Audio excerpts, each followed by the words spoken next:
Elena Rivera never imagined that the man she loved could become the one to take her life.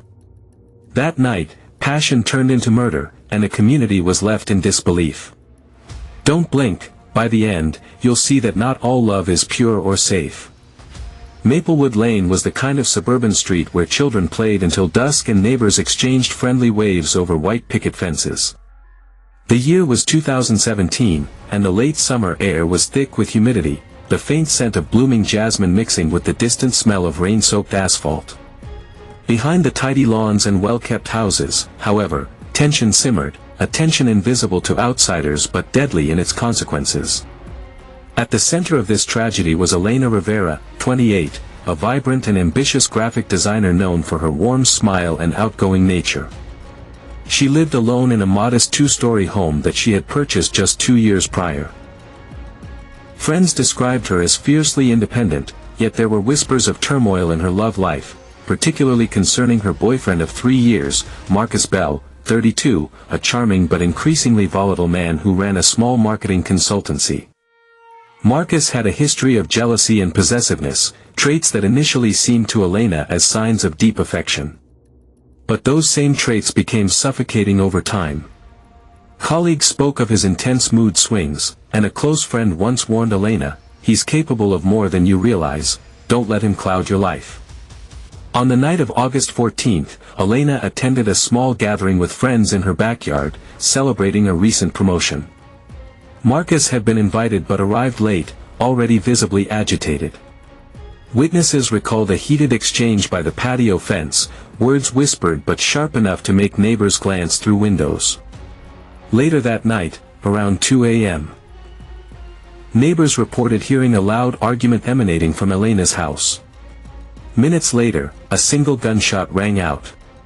Police reports later described the scene as eerily still, Elena found lifeless in her living room, a single gunshot wound to her chest, while Marcus was discovered kneeling on the porch, hands covered in blood, murmuring incoherently.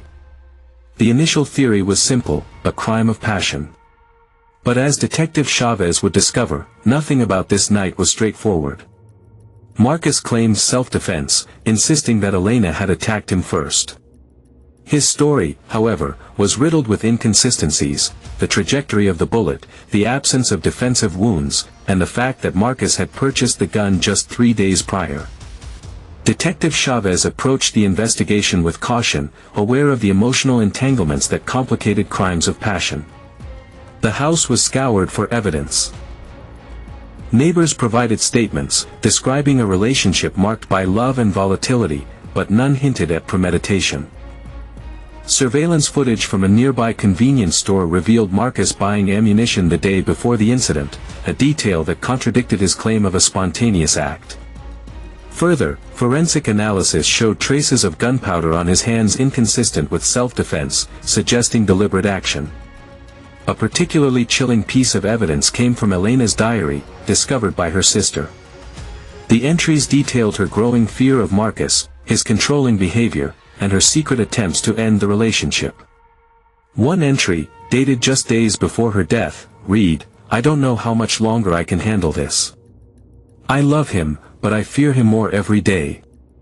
As Chavez pieced together the puzzle, it became clear that Marcus had been obsessed with control.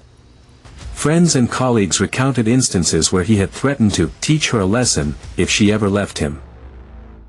The investigation revealed that Marcus had meticulously planned a confrontation, choosing a night when no one else would be home to intervene. Red herrings abounded. A neighbor had reported seeing a dark sedan parked near Elena's house days before the murder, prompting Chavez to initially suspect an external perpetrator. But forensic analysis confirmed there was no connection. An unrelated visitor had simply been passing through. The turning point in the case came from Marcus's digital footprint.